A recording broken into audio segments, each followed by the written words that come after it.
और मोमेंट में क्या रिलेशनशिप है। इसके बाद से हम देखेंगे कि इलेक्ट्रिक डाइपोल सिस्टम क्या होता है और इलेक्ट्रिक डाइपोल मोमेंट क्या होता है। तो चलिए हम शुरुआत करते हैं, अपने टॉपिक्स पे आते हैं।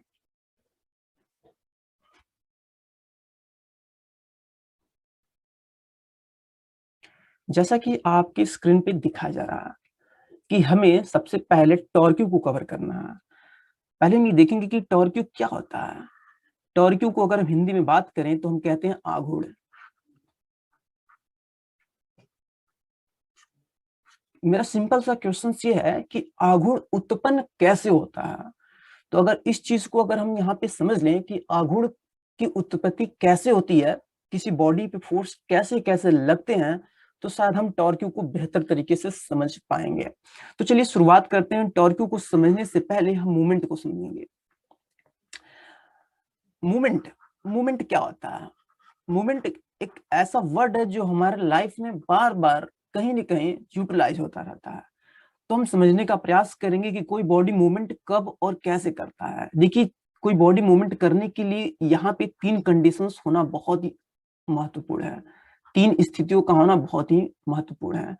पहली बात तो ये कि दोनों फोर्स, जो फोर्स हमने अप्लाई कर रखा है बॉडी पे, जितने सारे फोर्स अप्लाई कर रहे हैं, इनकेस अगर हमने 2 फोर्स अप्लाई कर रखा है, 2 बल मैंने आरोपित कर रखा, तो दोनों बलों का परिमाण यानी मैग्नीट्यूड बराबर होना चाहिए। तो हमने पहले कंडीशंस में वेक्टर F1 इक्वल टू हमने वेक्टर F2 दिखा दिया।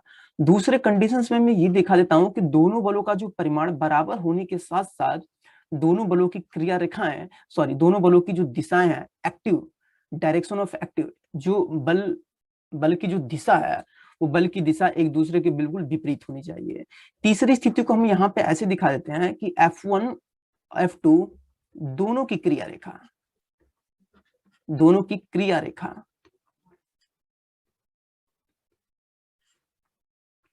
एक सीध में ना हो।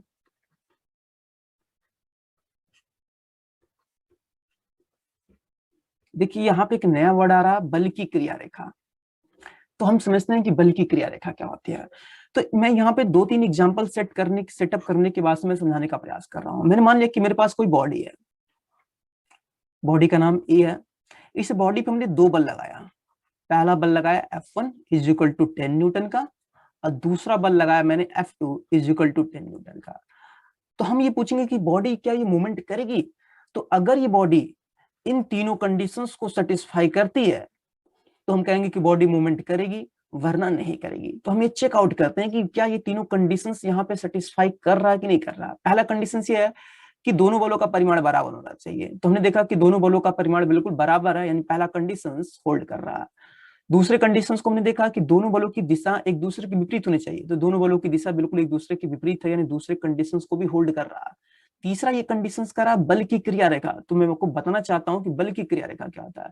जिस पॉइंट पर फोर्स अप्लाई होता है, उस पॉइंट से जो लाइन हम ड्रॉ करते हैं, उस लाइन को हम कहते हैं बल की क्रिया रेखा। ओके, तो F1 F2 की जो बल की क्रिया रेखा है, हमने देखा कि ये बल दोनों बल की जो क्रिया रेखा बिल्कुल एक सीध में है, एक लाइन के अलोंग है। और ये कह रहा है कि दोनों बलों की क्रिया रेखाएं एक सीध में न हो, मतलब नहीं होना चाहिए। लेकिन यहाँ पे दोनों बलों की क्रिया रेखाएं बिल्कुल एक सीध में है। जब एक सीध में होगी तो दोनों बल एक दूसरे को कैंसल आउट कर देगा, यानी यह F1 इस F2 को, यानी यह F1 इस F2 को बिल्कुल क्या करेगा, निरस्त कर देगा, कैंसल आउट कर देगा, जिसकी वजह से मोमेंटम इज इक्वल टू 0 होगा। तो हम यहाँ पे ये कहेंगे कि बॉडी अब मूवमेंट नहीं करेगा। एग्जाम्पल नंबर 2 को हम थोड़ा देखते हैं। ये एग्जाम्पल नंबर फर्स्ट था, एग्जाम्पल 2 को थोड़ा हम वॉच करते हैं। अब बॉडी वही है, लेकिन फोर्स लगाने का तरीका हमने बदल दिया। अब इस बॉडी पे हमने पहला बल लगाया F1 बराबर 10 न्यूटन, और इसी बॉडी पे हमने दूसरा बल लगाया F2 इक्वल टू 10 न्यूटन। तो अब हम देखते हैं कि क्या यह बॉडी मूवमेंट करेगा या नहीं। तो मूवमेंट करना न करना इन 3 कंडीशंस पर निर्भर करता है। तो पहले हम चेकआउट करेंगे कि F1 is equal to F2, यानी पहला कंडीशन होल्ड अप है। दूसरा कंडीशन, दोनों का डायरेक्शन बिल्कुल अपोजिट है, ये ऊपर है ये नीचे है, यानी दूसरा कंडीशन भी होल्ड कर रहा है। तीसरा कंडीशन देखेंगे कि ये पहले बल की जो क्रिया रेखा है, ये पहले जिस पॉइंट पे फोर्स अप्लाई हो रहा है, तो हम कह सकते हैं ये पहला फोर्स की क्रिया रेखा, ये पहली बल की क्रिया रेखा, ऐसे हम लाइन ड्रॉ कर लेते हैं, ये पहली बल की क्रिया रेखा और ये दूसरे बल की क्रिया रेखा है। लेकिन कंडीशंस ये कहता है कि दोनों बलों की क्रिया रेखाएं एक सीध में नहीं होनी चाहिए, लेकिन हम यहाँ पे देख रहे हैं कि दोनों बल की क्रिया रेखाएं भी एक सीध में नहीं है, यानी यह कंडीशंस भी यहाँ पे होल्ड कर रहा है। अब यहाँ पे इसका मतलब कि बॉडी मूवमेंट करेगा, मूवमेंट करेगा। ये सिंपल सा लॉजिक था। तो बॉडी मूवमेंट तभी करता है जिसमें से तीन कंडीशंस एक्चुअली में पूरा का पूरा होल्ड करता हो। दो तो हर जगह कर जाता है। तीसरा इंपॉर्टेंट ये कि हमें ये देखना है कि दोनों बलों की क्रिया रेखाएं एक सीध में नहीं होना चाहिए। अगर दोनों बलों की क्रिया रेखाएं एक सीध में हो जाएंगी तो दोनों बल एक दूसरे को कैंसल आउट मतलब निरस्त कर देगा, जिससे बॉडी मूवमेंट नहीं करेगा। आपकी स्क्रीन पे मैंने एक फिगर दिखा रखा है, ठीक है। एक औरत है जिसमें अपने हाथों को बिल्कुल फैलाकर खड़ी है। तो बचपन में हमने एक खेल खेल रखा है कुत्ता बिल्ली का। यहाँ पे एक बंदा रहता था और यहाँ एक बंदा रहता था। अब देखिए एक्चुअल में अगर ये लड़का इस एक फोर्स इधर अप्लाई करता है F1 is equal to 10 Newton और दूसरा F2 is equal to 10 newton इधर फोर्स अप्लाई कर रहा है, तो हम ये देख रहे हैं कि दोनों बलों का जो परिमाण बिल्कुल बराबर है। परिमाण बराबर होने के साथ साथ दोनों की दिशा भी बिल्कुल एक दूसरे के विपरीत है। अब दिशा विपरीत होने के साथ साथ इनकी जो क्रिया रेखाएं हैं वो भी क्या है, एक सीध में नहीं है। जब एक सीध में नहीं होगा तो अब ये लड़की मूवमेंट करेगी, जिसको हमने बचपन में एक खेल के तौर पे हमने यहाँ पे जाना था। तो ये था मूवमेंट का कॉन्सेप्ट कि टॉर्क्यू। अब ये कह सकते हैं कि अब ये लड़की टॉर्क कर रही है, मूवमेंट कर रही है। यानी अगर टॉर्क तभी होगा जहां पे मूवमेंट होगा, अगर मूवमेंट नहीं है तो टॉर्क नहीं होगा। हम मोटे मोटे तौर पे कह सकते हैं कि जहां पे मूवमेंट होगा वहां पे टॉर्क होगा, और जहां पे टॉर्क होगा वहां पे मूवमेंट होना मस्ट है।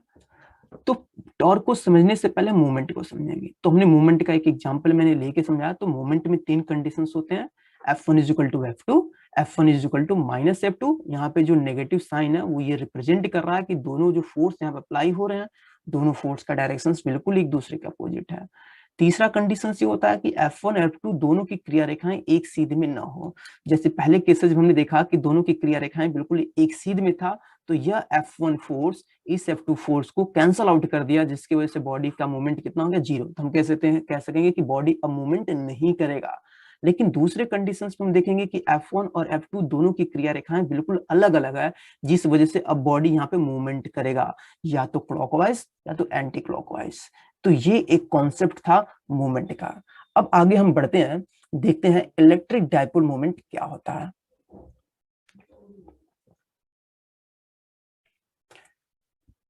अब यहाँ पे हम देखेंगे,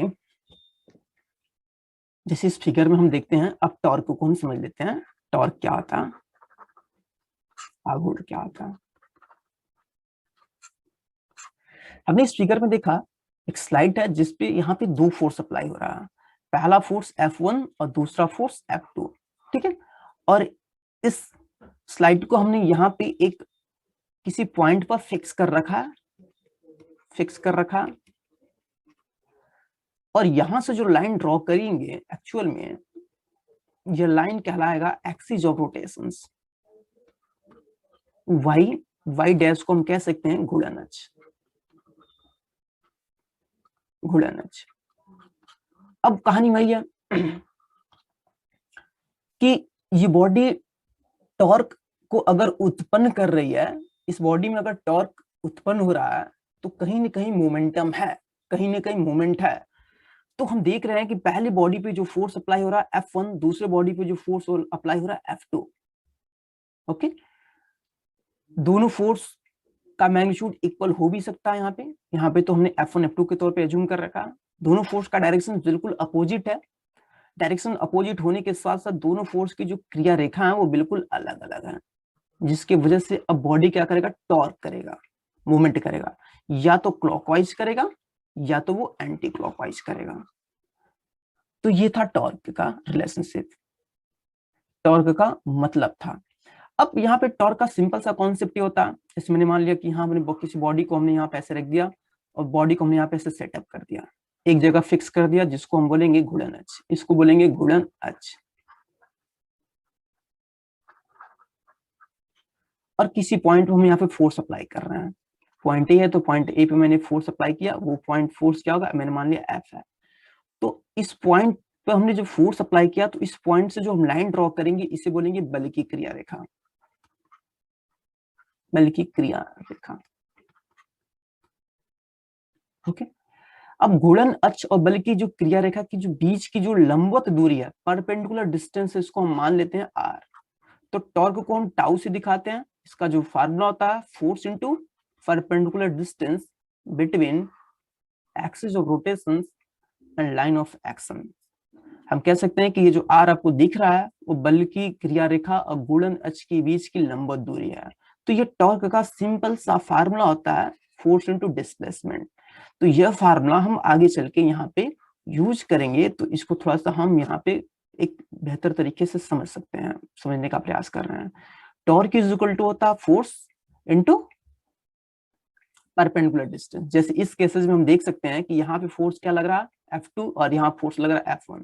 अगर ये डिस्टेंस हमने मान लिया R1 है और ये डिस्टेंस हमने मान लिया R2 है, तो यहाँ पे जो टॉर्क होगा, दो टॉर्क मतलब हम यहाँ कह सकते हैं एक्टिव है, तो टॉर्क इज इक्वल टू हो जाएगा τ1 प्लस τ2। पहले के लिए हो जाएगा F1 इंटू R1 प्लस दूसरे के लिए हो जाएगा F2 इंटू R2। तो ये इस बॉडी पे टोटल टॉर्क यहाँ पे एक्टिव है, जिसको हम बोलेंगे पहले के लिए हो जाएगा ये F1 force into perpendicular distance, दूसरे के लिए हो जाएगा फोर्स इंटू परपेंडिकुलर डिस्टेंस। तो यही बिल्कुल कॉन्सेप्ट हम इलेक्ट्रिक डाइपोल मोमेंटम या इलेक्ट्रिक डाइपोल मोमेंट में हम वहां पे यूज करेंगे। आगे बढ़ते हैं।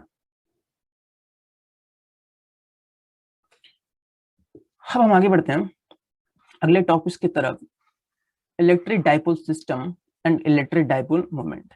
पहले हम समझ लेते हैं सिस्टम क्या होता है, उसके बाद से हम देखेंगे कि मोमेंटम क्या होता है, मोमेंट क्या होता है। इलेक्ट्रिक डाइपोल सिस्टम क्या होता है, नाम से लग रहा है इलेक्ट्रिक का मतलब बताया था मैंने चार्ज, डाइपोल में ऐसा लग रहा है डाई को अलग कर देता हूं, अब पोल को मैं अलग कर देता हूं। डाई मतलब टू होता, अब पोल को हम कॉर्नर से समझ सकते हैं, ठीक है। यानी हम कह सकते हैं कि दो चार्ज किसी कॉर्नर पर सेटअप होंगे, जिसको हम बोलेंगे इलेक्ट्रिक डाइपोल। जैसा कि इस केसेस में दिखाया जा रहा, पहला चार्ज क्या था, नेगेटिव चार्ज, दूसरा चार्ज क्या था, पॉजिटिव चार्ज। दोनों किसी कॉर्नर पर सेटअप है और इनके बीच का जो डिस्टेंस है उसको हमने 2a एज्यूम कर रखा है। अब इस पूरे कंडीशंस को हम बोलेंगे कि इलेक्ट्रिक डाइपोल सिस्टम है ये। ओके, तो इलेक्ट्रिक डाइपोल सिस्टम में क्या होता है कि दो चार्ज जिनका मैग्नीट्यूड आप देख सकते हैं, जिनका मैग्नीट्यूड इक्वल होना चाहिए और इनका जो नेचर एक दूसरे के बिल्कुल अपोजिट हो, एक दूसरे से अगर स्मॉल डिस्टेंस पर सेपरेट किए गए हैं, रखे गए हैं, तो इस एक्टिविटी को हम कहते हैं इलेक्ट्रिक डाइपोल सिस्टम। तो इलेक्ट्रिक डाइपोल सिस्टम में दो चीजें तीन चीजें इंपॉर्टेंट है, हम थोड़ा देख लेंगे। इलेक्ट्रिक डाइपोल सिस्टम में, इलेक्ट्रिक डाइपोल सिस्टम में टू चार्ज होंगे जिनका मैग्नीट्यूड इक्वल होगा, इक्वल, बट साइन अपोजिट होगा। साइन अपोजिट होने का मतलब हुआ कि दोनों का नेचर, दोनों की प्रकृति बिल्कुल अलग होगी। अगर एक पहला नेगेटिव होगा तो दूसरा पॉजिटिव होगा। तो नेचर तो दो ही होते हैं चार्ज के, यूनिवर्सल नेचर दो ही होते हैं, पॉजिटिव नेगेटिव। तो यहाँ पे चार्ज का नेचर बिल्कुल अपोजिट होगा। ऐसा नहीं कि सिस्टम में हम दोनों को पॉजिटिव चार्ज ले लेंगे या दोनों को नेगेटिव चार्ज लेंगे। चार्ज का नेचर डिफरेंट होने का मतलब ये हुआ कि एक पॉजिटिव तो दूसरा नेगेटिव। चार्ज का मैग्नीट्यूड सेम होने का मतलब ये हुआ कि अगर पहला चार्ज 10 कूलम का है तो दूसरा चार्ज भी 10 कूलम का होगा। तो इस पूरे एक्टिविटी को हम कह देते हैं इलेक्ट्रिक डाइपोल सिस्टम। यानी अगर मेरे पास दो charge, negative charge, positive charge, एक दूसरे को अगर हम स्मॉल स्मॉल डिस्टेंस पे, स्मॉल डिस्टेंस आपके बुक्स में 2a जूम कर रखा है, कहीं 2l कर दिया था, कहीं पे स्मॉल d कर देता है। तो अकॉर्डिंग टू बुक्स, वो बुक्स के अकॉर्डिंग अलग अलग स्मॉल डिस्टेंस हो सकता है। तो हम फिलहाल यहाँ पर हम दिखा सकते हैं, इसे हम स्मॉल डिस्टेंस कहेंगे। स्मॉल डिस्टेंस अगर स्मॉल डिस्टेंस पर रखे गए हैं, सेपरेट किए गए हैं, तो इसको हम बोलेंगे इलेक्ट्रिक डाइपोल सिस्टम। तो इलेक्ट्रिक डाइपोल सिस्टम में तीन कंडीशंस होता है। पहली बात तो चार्ज कितने होंगे, दो चार्ज हमने यहाँ पे ले रखा। मैग्नीट्यूड दोनों का इक्वल होना चाहिए, तो मैग्नीट्यूड दोनों का इक्वल है। मैग्नीट्यूड इक्वल होने के साथ साथ दोनों का नेचर बिल्कुल अलग होने चाहिए, तो दोनों का नेचर यहाँ पे क्या है, बिल्कुल अलग है।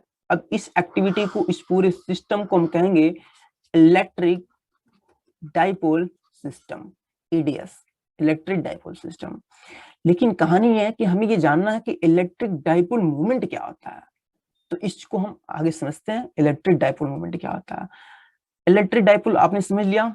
मूवमेंट मैंने बता ही रखा कि मूवमेंट में तीन कंडीशंस होता है कि F1 is equal to F2, F1 minus F2, और दोनों बलों की क्रिया रेखाएं एक दूसरे के बिल्कुल अलग अलग होनी चाहिए। तो चलिए थ्योरी को हम आगे बढ़ाते हैं। ये इंपॉर्टेंट था, ये आपके सिलेबस में है।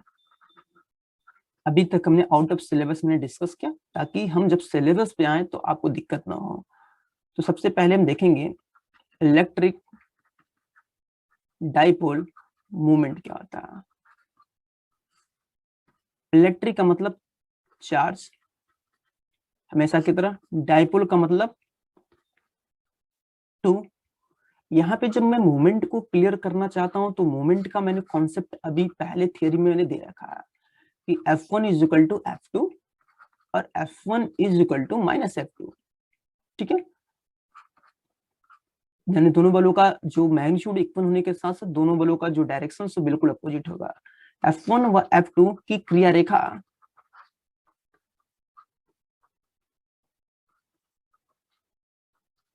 एक सीध में नहीं होनी चाहिए। अगर एक सीध में हो जाएंगी तो वहां पे मूवमेंट नहीं होगा। अब यहां हम समझते हैं, हमने मान लिया कि मेरे पास कोई इलेक्ट्रिक फील्ड है, एक्सटर्नल इलेक्ट्रिक फील्ड है, और इस एक्सटर्नल इलेक्ट्रिक फील्ड में हमने किसी डाइपोल को हमने सेटअप कर दिया। अब डाइपोल का जैसे मैं नाम लूंगा आपके दिमाग में जाएगा माइनस चार्ज और दूसरा क्या जाएगा, प्लस चार्ज।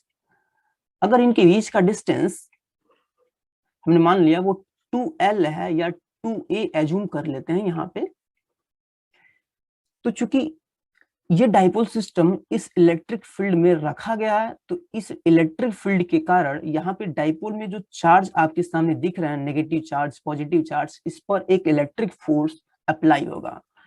अब प्लस चार्ज के लिए जो इलेक्ट्रिक फील्ड का डायरेक्शन होगा वो इलेक्ट्रिक फील्ड के डायरेक्शन में होगा, और नेगेटिव चार्ज पे जो इलेक्ट्रिक फोर्स का डायरेक्शन होगा वो इलेक्ट्रिक फील्ड के अपोजिट डायरेक्शन में होगा।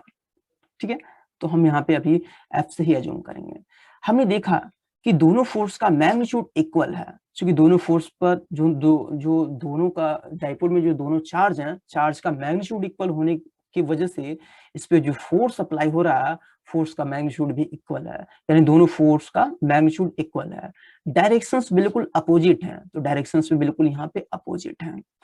बलों की क्रिया रेखाएं भी क्या अलग अलग हैं, ये बल की क्रिया रेखा, इस बल की क्रिया रेखा, यानी अब ये डाइपोल सिस्टम, ये डाइपोल मूवमेंट करेगा, तो ये अपने सेंट्रल के अबाउट ये मूवमेंट यहाँ पे करेगा, इस तरीके से ये मूवमेंट करेगा। तो कितना मूवमेंट करेगा, इस कॉन्सेप्ट को हम यहाँ पे समझते हैं बाहर निकाल के। हमने देखा एक फोर्स यहाँ पे F लग रहा और दूसरा फोर्स नीचे की तरफ लग रहा है, ये नेगेटिव चार्ज था, ये पॉजिटिव चार्ज था, इनके बीच के डिस्टेंस को हमने 2A एज्यूम कर रखा था, और ये अपने मिड पॉइंट के अबाउट ये मूवमेंट करेगा। तो कितना मूवमेंट कर रहा है इसको हम थोड़ा देख लेते हैं। अगर मूवमेंट को हम यहाँ पे P से दिखाएं तो P इक्वल टू हो जाएगा आपका, आपके सामने फार्मूला हो जाएगा P इक्वल टू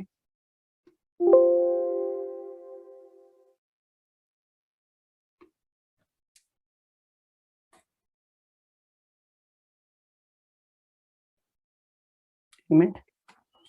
तो जो P का कॉन्सेप्ट आएगा तो हम मान लेंगे P equal to vector P equal to vector P1 plus vector P2। जैसे वहां पर हमने tau is equal to tau 1 plus tau 2 देखा है। वेक्टर P1 का मतलब क्या हुआ, इस नेगेटिव चार्ज का मूवमेंट होगा, और वेक्टर P2 का जो मतलब होगा यहाँ पे, वेक्टर P2 का मतलब क्या होगा, इस पॉजिटिव चार्ज का मूवमेंट होगा। तो मूवमेंट इज इक्वल टू जो फार्मूला मैंने बताया था, torque is equal to force into displacement, तो ये हो जाएगा आपका ए और ये हो जाएगा आपका ए।